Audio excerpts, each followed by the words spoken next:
This is their 99th time disappointing me. I won't wish for them to love me anymore. My sister abruptly returns to the country on the day of my wedding. My parents, brother, and fiancé abandoned me to pick her up at the airport. She shares a photo of them on her social media, bragging about how she's so loved. Meanwhile, all the calls I make are rejected. My fiancé is the only one who answers, but all he tells me is not to kick up a fuss. We can always have our wedding some other day. They turn me into a laughingstock on the day I've looked forward to all my life. Everyone points at me and laughs in my face. I calmly deal with everything before writing a new number in my journal, 99. The door to my room was suddenly pushed open without warning. My brother, Adrian Hoffman, walked in and scoffed when he saw me staring blankly at my diary. "Aren't you a little too old to be writing a diary?" Normally, I would have argued back, but this time, I didn't even lift my head or respond. Seeing my lack of reaction, he grew irritated and ran his hand through his hair before snatching my diary to take a look. On it was a single number, 99. It was the number of times they had let me down over the years. Adrian frowned, unable to make sense of it. He tossed my diary onto the floor and ordered, "Stop writing this nonsense. Nina wants to eat the garlic shrimp you make. Go wash your hands and get downstairs. Consider it an apology for that snarky remark you made to her earlier." I only hummed in response before I got up and headed downstairs. Adrian was surprised that I didn't throw a tantrum. After all, every time my family asked me to make garlic shrimp, I would always cry and whine, as if it were some huge injustice. He must be wondering why I was so quiet this time. "Sadie, did you switch personalities or something? Or are you planning something sneaky, like putting something in the food?" Adrian eyed me suspiciously, trying to see through me. He finally noticed my slightly red-rimmed eyes and stiffened, shutting his mouth. After a long while, he spoke again. "Nina was abroad for a year. She's been on her own for so long, and this is her first time back. We were eager to see her. You should be more understanding. It was just a wedding. We can just push it to a later date, can't we?" I remained silent as I took the shrimp out of the fridge and began to clean them. Right, it was just a wedding. In their eyes, nothing was more important than welcoming my sister, Nina Hoffman, back home. Not even the wedding I had been looking forward to for so long. It had taken me a lot of convincing to secure a high-end designer wedding gown. I had also spent more than 6 months meticulously planning the decorations with my wedding planner. They had seen all of my efforts, and yet, the people closest to me had turned me into a complete joke.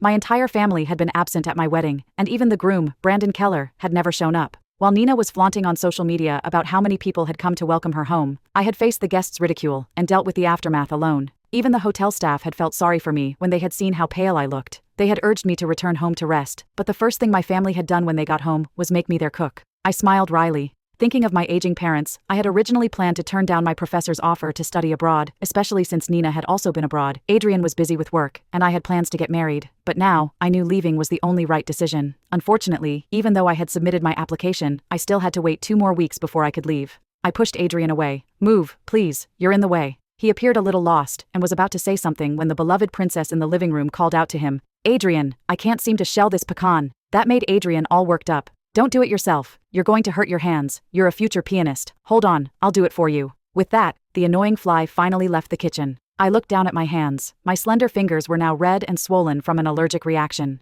As I placed the cooked shrimp on the dining table, I glanced toward the living room. The atmosphere there was warm and joyful. Dad frowned instinctively. "Why that long face? Get over here." Mom looked annoyed as well. "Your wedding was ruined because you picked a bad date. This has nothing to do with Nina. Don't you dare get mad at her, or I'll no longer be your mom." Nina pouted and clung to Mom. "Mom, don't say that. You'll make Sadie sad." Though she sounded like she was defending me, the triumphant look in her eyes was undeniable. Nina was far from innocent. I had already told her when my wedding would be a week before. She had seen my message, and even told me she had a surprise prepared for me. What a surprise indeed. This was a game she had been playing since we were kids. Every time, my parents and Adrian never chose me. Not even my fiancé, who was supposed to spend his life with me, ever chose me. I should have been heartbroken, but I must have gotten used to it because I felt nothing when I heard those words now. I'm not mad. My words made everyone turn to me in surprise. They must have thought it was impossible. I took in their expressions, feeling the irony. See, even they knew what they had done was enough to make someone angry, but they had done it anyway. They even had the nerve to blame me for how I was feeling. Mom, Dad, and Adrian seemed to sense something was off with how calm I was.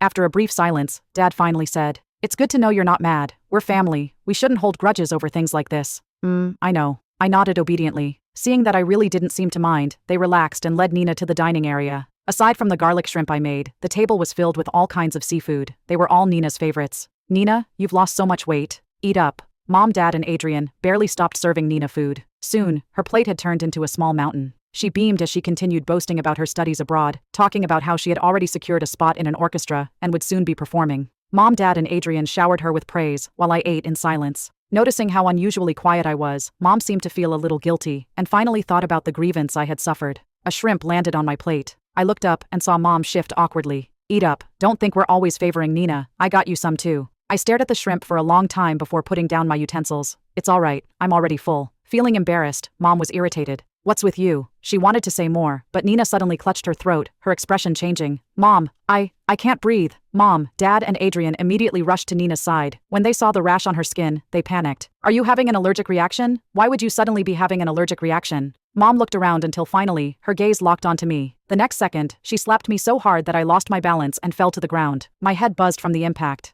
Sadie, what did you put in the food? Don't you remember what your sister is allergic to? Adrian looked disappointed too. I was wondering why you were so agreeable. It turns out you were plotting to harm Nina after all. How did I end up with such a hateful sister like you? That's enough. Stop arguing. We need to take Nina to the hospital right now. Dad slammed the table in anger, and only then did Mom and Adrian retract their hateful stares from me. My entire family left in a rush, leaving me sitting on the floor in a daze as I clutched my swollen cheek. I didn't do it. I wanted to tell them that it wasn't me, but similar events had happened too many times before, and I knew very well that they wouldn't believe me. Well, it didn't matter. Our housekeeper had heard the commotion and came over to help me up, but when she saw my hands, she gasped in shock. Sadie, why is your hand so swollen? I'm fine. I turned down her kindness, getting up on my own, before returning to my room. I packed my few belongings into my suitcase. I had originally requested time off school for my wedding, but that wasn't needed now. I was just about to call my professor to let him know I was returning to the lab tomorrow, when my phone suddenly rang. It was a call from Brandon. I assumed he was calling to figure out what to do about the wedding. I never imagined he would lash out at me the moment I answered.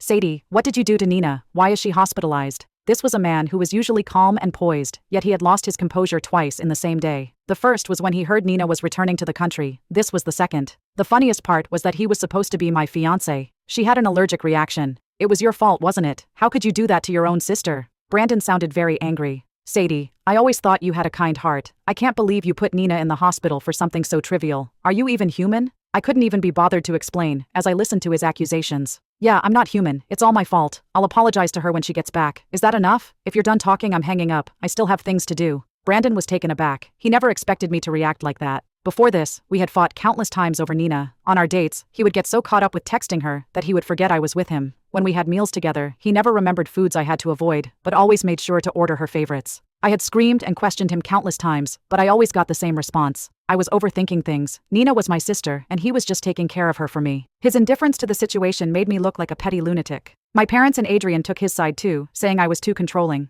So during the year Nina was abroad, I secretly took pleasure in it. But I was so starved for love that I forgot shattered glass could cut. I had clung to the broken shards stubbornly, unwilling to let go. Even now, my hands were covered in blood. Sadie, that better be the case. If anything happens to Nina again, you can forget about the wedding, Brandon warned. It sounded like he had just gotten out of his car and closed the door. His surroundings grew noisier. He must have arrived at the hospital. Of course, he had gone rushing to see my dear little sister. He was blatantly using me as an excuse to care for the woman he truly loved. Did he really think I was a fool? I sneered and hung up, then reached out to my professor. By the time my parents and Adrian finally dragged their exhausted bodies home, I had already finished packing and was ready to move back to campus. I was pulling my suitcase out the door when I heard Mom sigh. If only Brandon didn't come from a poor family, he would have been such a good match for Nina. Did you see how thoughtful he was at the hospital? Mom continued speaking absent-mindedly, but when she looked up and saw me standing on the stairs, she was so startled that she staggered backward. See, Sadie, what are you doing here?